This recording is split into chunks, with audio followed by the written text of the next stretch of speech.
is Kanna. Welcome back to Music Cosmo. We're now at Auto Restaurant Lounge. It's a nice area, relaxing. We're hearing nice music here. And today we will have our special guest, Shelley Hamilton. She's coming next. So don't leave, stay there. It's the same thing in regards to the CD. I wanted to convey a universal message on different themes, even though the content's different. Hi, good evening guys. How are you guys tonight? So welcome back to Music Cosmo. We are at Auto Lounge today. It's a relaxing, nice setting, lighting, everything relaxing, right? So with this environment, it's very great to have a very soft, tender, nice jazz singer.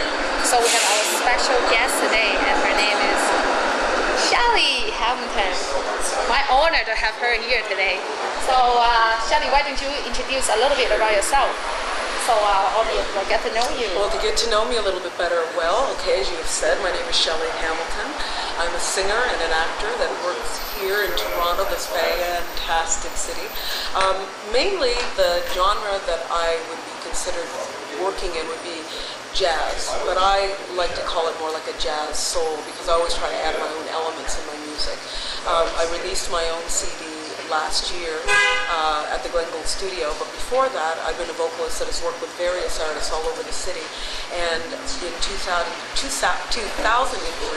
I worked on a CD called Allegro by Robert Michaels, and that won a Juno Award, and I did some of the vocal work on that.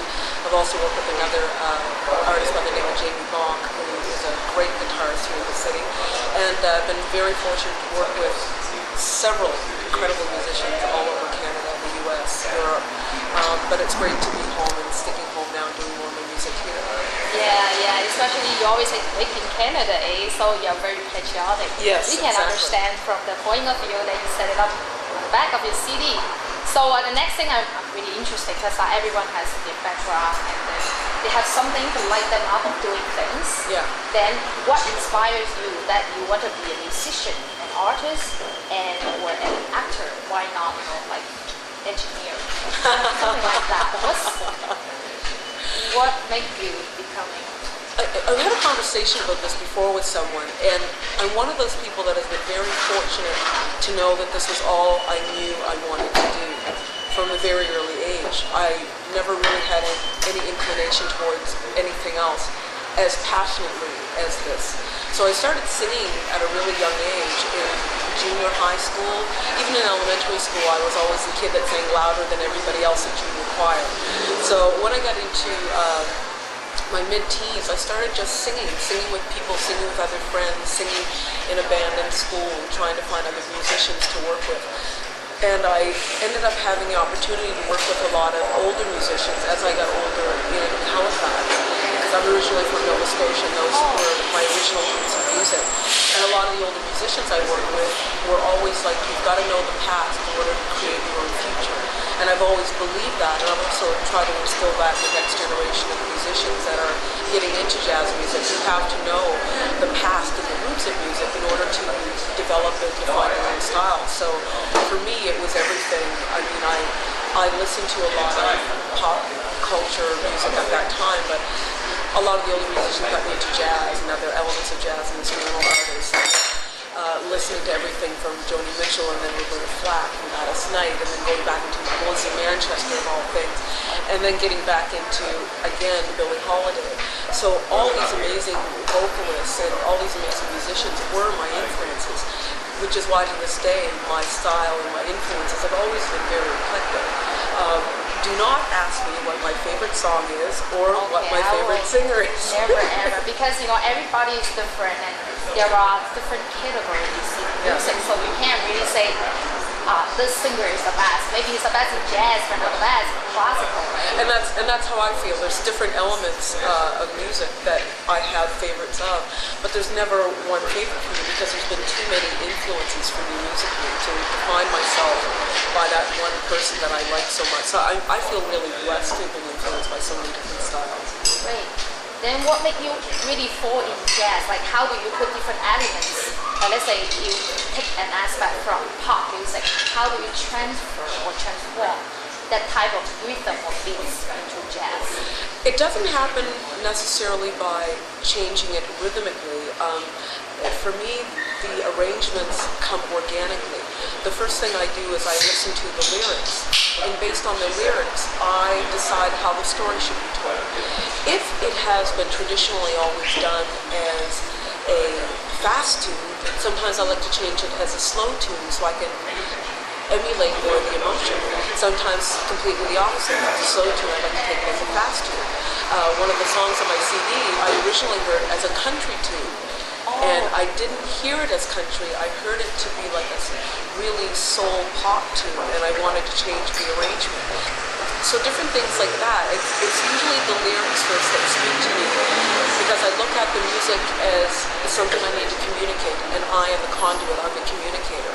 So if I can take that song and translate it, that people will actually listen to it, and the biggest compliment I get, either when I'm doing work with the band or when I'm acting publicly, if someone comes up to me and says, I never listened to that song before until now, then I know as the communicator I'm doing the right thing. I see. So you think the lyrics is more tangible to communicate? Yeah, for me as a vocalist, just because that is how I'm translating the music for people to communicate with me. So I look at the lyrics first to feel what I want the arrangement to be. And with jazz, I do the same thing. I mean, that's a wonderful thing about jazz. You take it and you create it and make it your own. So sometimes that jazz piece that everyone has listened to 1,000 times communicates to me differently. And I try to do that with my music, just to change it up a bit, to make it fresh for everyone, because that's what I want, and that's what I want to communicate with people. And usually the response is pretty good. I think this is another question in my mind. Like, it depends on your experience, because people have different interpretations. So even the same song, when you listen to it, you have different feelings towards it. So another thing that you back to your background, that what really make you start thinking, okay, music is what I like, and I want to start my career as a singer, but not just like hobby. Maybe I just sing with my friends and have some performance at school or something else. That's my career. I'm a singer. For it to become a career was a difficult transition for me, just because I didn't understand how that could happen. I mean, I've seen other people doing it, but how do you do that? It didn't seem like it was something tangible at first. I knew it was what I wanted to do, but I didn't know how that could be something I'd actually be able to make a living out of. Exactly. So that came with a lot of hard work. I mean, I've been working in this field now for almost 25 years. So for me to take that type of music, or just take music in general, and know that I wanted to do that as my living, I knew that it was going to be a very hard road, but at the same time, it was going to be the most rewarding road, and the road that I knew I'd wake up every day and enjoy what I'm doing. I mean, I did a lot of other day jobs, like all of us artists have had to over the years. I worked in retail, and I worked in customer service, and doing various things. But the thing that always brought me back is, regardless of what I was doing during the day, to be able to make a living, what gave me my life was my music. And I knew eventually it would get to a point that that's what I would be doing to make my living off of. Not a lot of artists can actually do that. I mean, a lot of us have to make that commitment to family and lifestyle and our work. And there's other things that do not make it always so tangible. But I've really tried to be consistent in wanting to go forward with one thing and then another thing. And the more work that you get more experience, and you start to create a name. And when you start to create a name, other musicians get to know you. And when they get to know you, they want to know more about the music that you do, and they want to work with you. And a lot of connecting with other people. I mean, a lot of dreams and hopes, and just beating yourself against that tar just to get to the career that you want. I still do that. I mean, every day that I work is always the challenge to make it as an artist here in Canada. I think sometimes young people look at people that make a living as an artist and either think they're poor and starving, or wow, I wish I could have that life. And even when I have younger kids come to me about, well, how do I become a musician? the first thing I always say is that you have to be extremely committed to know this is what you want to do. And then the second thing that I learned, and a lot of older musicians always told me, just get up there and sing. Wherever you can, wherever you have a chance to, just get up there and sing, perform, hone your skills, get more confident about yourself, get more confident about your music, get more confident about your style. I still do that, and I've been doing this for how many years. It's a constant learning process, and I think that's also what I like about you. You still always feel so new to it, even though I've been in it for a long time. That's what the passion is from. Yeah, it takes a lot of work, and it's been just a consistent thing for me to always go forward and try to learn new things, learn new music, work with new people, getting more connections in relation to the music that I want to do. So you never know when that right connection is going to come along, but you just keep plugging towards the next one and the next one and the next one for things to evolve.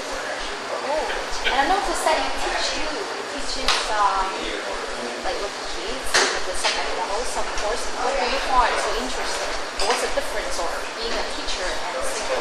I think for me, I like the teaching because it makes me feel like I've come to the next stage where I have enough knowledge that I can also pass it on. And I think that's also a gift that artists have, and a duty I think we have to take our gift to be able to use it in other ways, to be able to give it to other people. So teaching was something that I never thought I'd actually get into, but I was asked about it. And even though I'd never done it before, I knew that with the knowledge I had, I'd be able to do something like that. So at first I just started doing workshops for students in schools after school. And then I was asked to create programs for adults that have never sung before, and to get them in an environment they would be comfortable with singing and doing it with larger groups. It was just so inspiring to see people that had never sung before singing together in a group and doing harmonies. And for me, feeling so fulfilled that I was able to pass it on, and actually knowing that I could, and it working out so well. And then the other thing that I like is the culture aspect of music. Being a Black Canadian and growing up in a rich community in Nova Scotia, I felt it was also my duty to be able to give people some of the music history that I know. So I started doing workshops about music and Black history from a Canadian perspective, and also from the perspective how Black music has influenced our music lives through the centuries, through slavery, the civil rights movement, modern day times, and how in general music does influence us. So again, it's being able to look back at what I have learned over the years and give that to people, give them that knowledge, and I just feel like knowledge is power, and even knowledge from music is extremely powerful, especially for people that want to take this on as a career. It really is about empowering yourself and being aware of what you want to know about music. So teaching in that regard also gives me another way to be able to pass on what I know and pass on the teachings of music. So I've been very fortunate. So you bring your own personality into your teaching? Oh, completely. Then how does I don't see any of your students here. How do they feel about like the way you teach? I think they like it because they don't feel like they're intimidated. I take away the music board and the charts and the bass and the treble clef and you have to know this note. I take all of that away and I get them to learn music more organically. I get them to learn how to breathe. I get them to hear for themselves instead of assuming they have to hear C on a piano. I want them to hear C once and know that they can sing it without hearing it on the piano.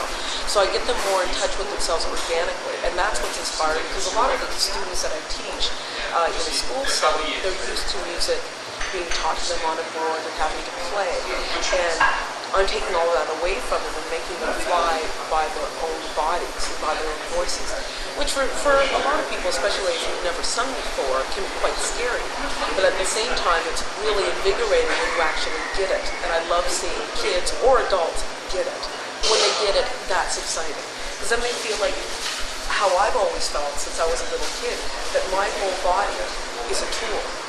I can travel anywhere in the world, and if I just stand someplace and start singing, I am a tool. So that's how I like them to think about themselves. So it's neat to see them walking around the hallways and singing, because they know that they're their own tool. So you wanted to feel so good of whatever they're doing. You wanted to feel comfortable. That's what your album is about. Feeling good. So why do you talk about your music, like your album that you have? What's the theme of this album? Why do you want to name it? Well, To be honest, it came out of healing. I almost died 2 years ago from a pulmonary embolism. And when I was at death's door, I literally did not, I almost not, like, I almost died. Coming out of that, I knew that I wanted to do something really brilliant and shiny to give an example to my life. And the interesting thing is that when you go through a near-death experience, you're extremely brave. So the bravest thing for me to do, once I started getting well, I thought, what is the bravest thing for me to do? The bravest thing for me to do was to produce my own CD. So as crazy as it was, I thought about it and went, well, I think the universe is telling me something, so I'm just going to go into the studio and produce my own CD. And the music changed. I was kind of working on a CD before, but the music changed from it being completely one genre of music to it having like really organic elements and having a theme of being uplifting, being reflective, being in love, and feeling all these different types of emotions. I didn't want it to have one emotional category because at that time I didn't. So it actually, I felt that the CD kind of created itself, and I was trying to push it so much before I got ill, and when I started getting well, it turned into something that was creating itself. The music automatically came to me.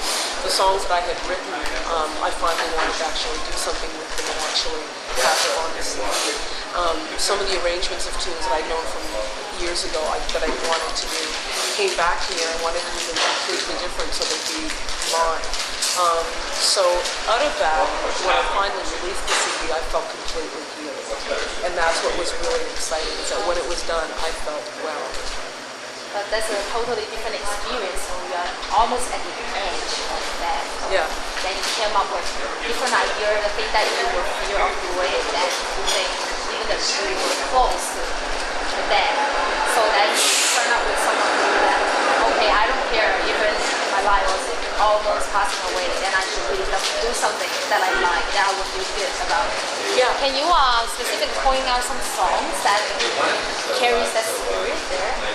Well, Feeling Good does. I mean, Feeling Good is an old jazz CD that a couple of artists have recently done as covers, but they've actually done it very close to the original. Mine is not like the original at all. It's almost like an uplifting gospel version. Well, that's why it's different, right? That's why we need to buy the new CD, right? Because it's different. Then you guys need to buy it to see what's the difference. Well, Nina Simone did the tune. When I heard the tune, it was done by Nina Simone. And I loved the tune, but again, the lyrics spoke to me. And the lyrics said, it's a new dawn, it's a new day, it's a new life. And I instantly heard that all over again for the first time as I was feeling, and went, that defines me right now. I'm feeling good. I really want that song to convey that feeling of joy and of wellness and of life. So the arrangement completely didn't do that for me. I needed to have something that really felt gospel fused and soul fused. So the arrangement took a completely different trip on another tune that I wrote called Cali Alone. It's very Latin based. It's sort of like a Latin jazz vibe. And when I wrote that, I didn't necessarily know how the arrangement was going to be, but I felt that it was going to be Latin. And the Cali Alone is actually about a place in Colombia. So I wanted to have this beautiful tropical vibe that was kind of Latin, and so I felt that it conveyed that really well. Dear Louise is a song that's written by a great artist here in Toronto by the name of Liz Tansey, and it talks about just being homesick. And for a lot of the time while I was healing, I felt homesick. I wish I was back home in Nova Scotia for a little bit, or even when I first came here to Toronto, that feeling of just missing where you are from and where your roots are. It really spoke to me, so that came onto the CD. Then there was another tune by Jane Arden that I've always loved, but again, the lyrics spoke to me differently than how she translated it. So I did the song, and cute little story, I actually sent her a copy of the CD, and one of her managers emailed me back to say that Jan appreciated her sending the CD to her, and she said, I never heard one of my songs sound so happy, because she always does. Yeah, I heard that on the webpage. Really melancholy too, and so she really liked the fact that the lyrics of it conveyed something completely different on the CD. So I was really hoping that people would get how I was translating the music to them. And so far the feedback has been so positive. I've been really blessed by how people have reacted to it. And it was the same thing when I started promoting the CD myself. I needed to have a vehicle that allowed me to translate more of the stories behind some of the lyrics, or just to be able to translate the stories for people to listen to them in a different way. So I wrote a one-woman show called Feeling Good, and I use it in a cabaret format, so I do the songs from the CD in the show. So that again helped the music translate itself, and I would tell a story about love, and then I would sing "Gotta Love You," and then I'd tell a story about rain, and then it looks like rain. And so it helped the story along with the music at the same time. So I was creating a show that also had elements of music, but people were listening to me being not just an actor, but a storyteller. So it's been a wonderful vehicle for me as an artist to be able to have something that's mine. And again, it got me brave enough to write my own show, to do the CD, to be doing the work that I've been doing. It's been a wonderful last couple of years. So you're exploring aspect of your life, rather than just like, I'm just singing. Yeah, completely. And it's been fun. It's been so much fun. Another thing, since you write your song and you do the lyrics yourself, what's the difference like to the process that you're singing your own song and you're singing someone else's song? How does that thing? I know you sing it differently, but is it easier that you find it's easier to pick up the emotion and tone? When I first started singing my own music, it was actually harder to sing my own music because you're being brave enough to take something that's really personal and give it to people, and you're being judged. So unless you don't tell anybody, they don't know whether it's your music or not. But I usually like to tell them that it's something that I wrote. But when I first started doing it, every time I did it was like they're judging my work. Versus if I'm doing somebody else's work, they probably heard it before, or it is somebody else's. So to me, if I'm singing it, it's like I'm hoping it's fresh for them and I hope they enjoy it. No pressure there. But if it's mine, a lot more pressure. I never thought of that in the aspect because I was never in that shoes. Yeah, it's completely. I'm getting better with it now. I'm a lot braver with it, but still, when I take a new piece and present it out, like I did the Toronto Street Festival this year, and I did one of my tunes that I hadn't performed in front of an audience before. So of course, I did the Celebrate Toronto Street Festival. I'm doing it in front of hundreds of people. No fright there.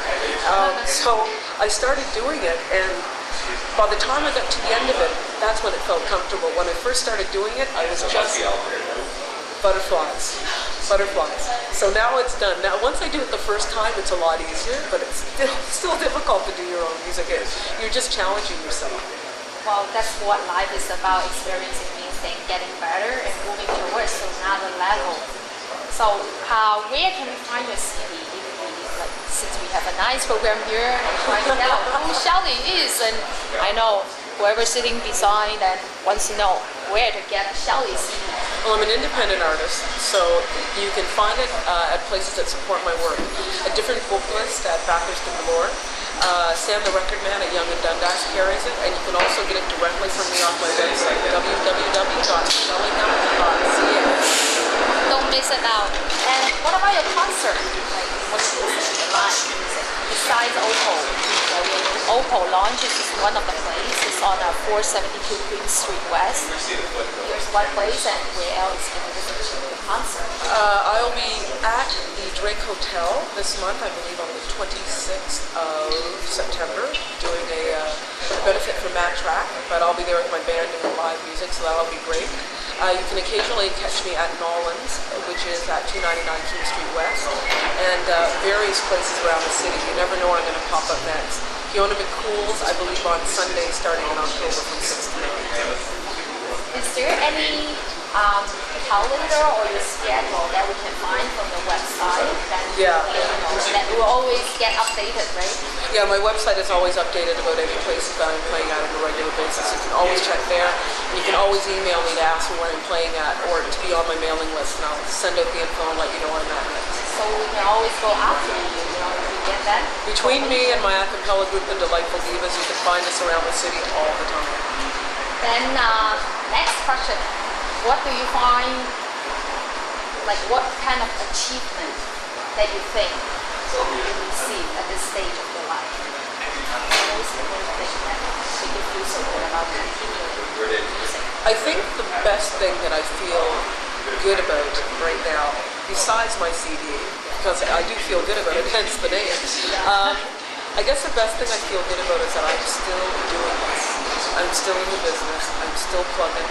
I'm still enjoying it. I'm still fortunate to have been great musicians.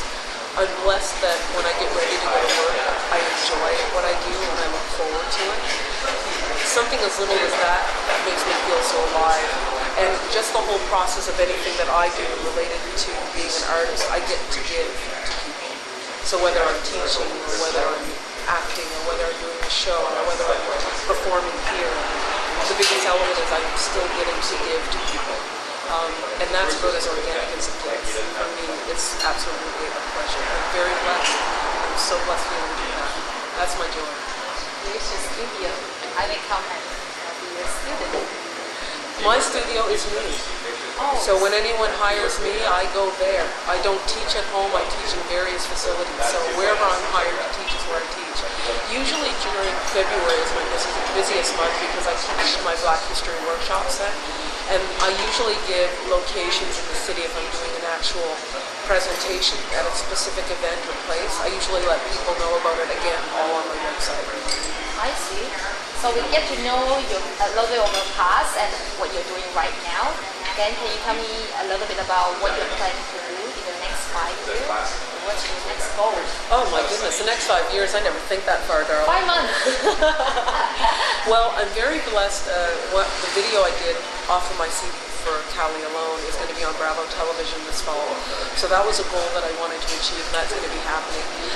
And probably in the next 2 months or so, I'll be driving that really fast car that just went by. No. Not my goal, right? In the next 5 months or so, I hope to be doing a couple more videos, getting some airplay on radio. I've gotten a bit of airplay on Galaxy and on some other radio stations in Canada, and just getting some more airplay and just plugging away. Some more gigs that people would like would be great, and we'll see what happens next.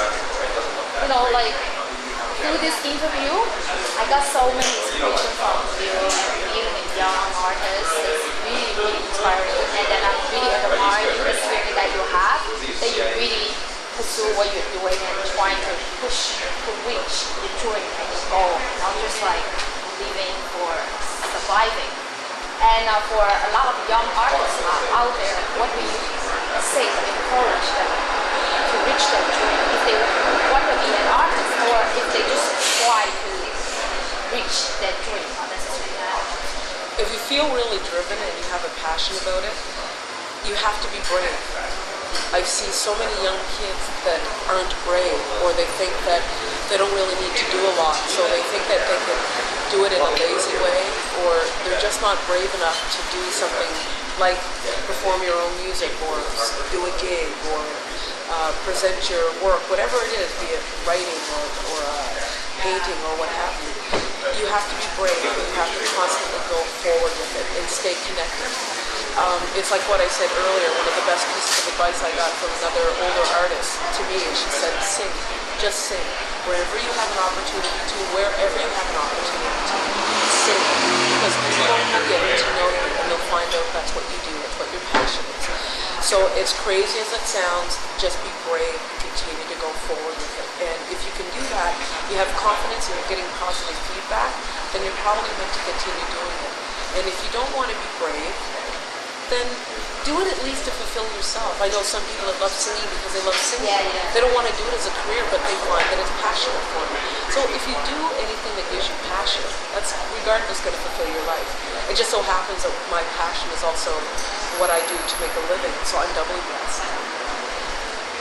I'm glad to have you, like, you're so inspiring, and I can get to do what I want to do. You give me the courage to do it. So it's really nice to have Shelley today to do our interview. Are you guys feeling good? I hope so. Actually, I don't think so, because they're just listening to our conversation. They have to get Shelley's CD in order to feel good. Okay? So it's nice to have you guys today. Thanks for watching Music Cosmo, and I'll see you guys next time. Yeah, let's say bye to them. Bye. Bye, guys. I'm here in Cali. That's fine. I said, okay, we can do things your way.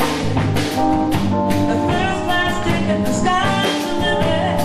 Anything you say, but why does it feel like still after all is said and done? I'm here in Cali. The beach was fine. Barely got too much wine.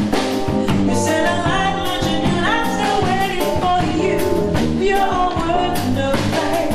But why does it feel like still after all is said and done? I'm here in Cali. The long distance call, some say you take me anywhere I wanna go. But anywhere, it's still not love with you. What is a girl to do?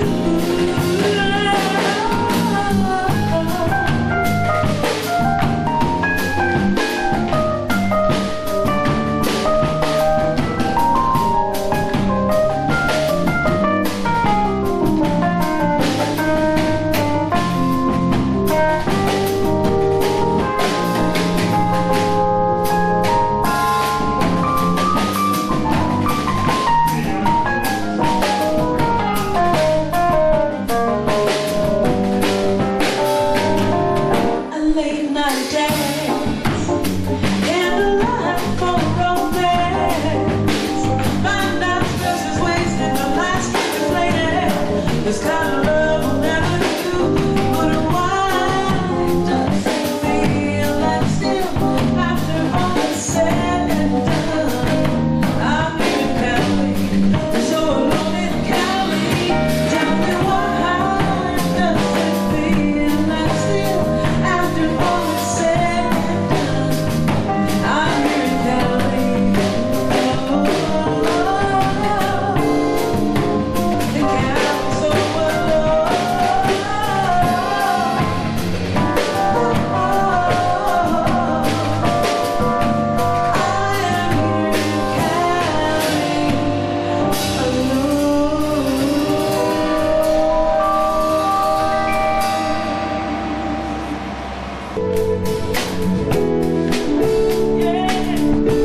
here in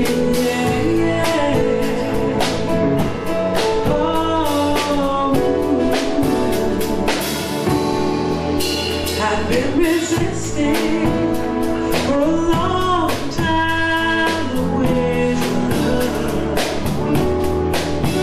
Well, I was hoping to put on the goodbye.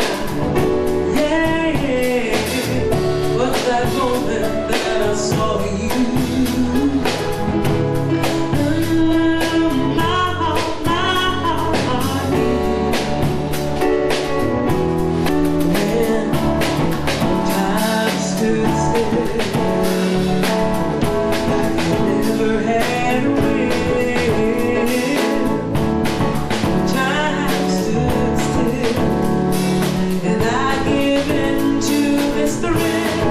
I gotta love you.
仲有握手啦。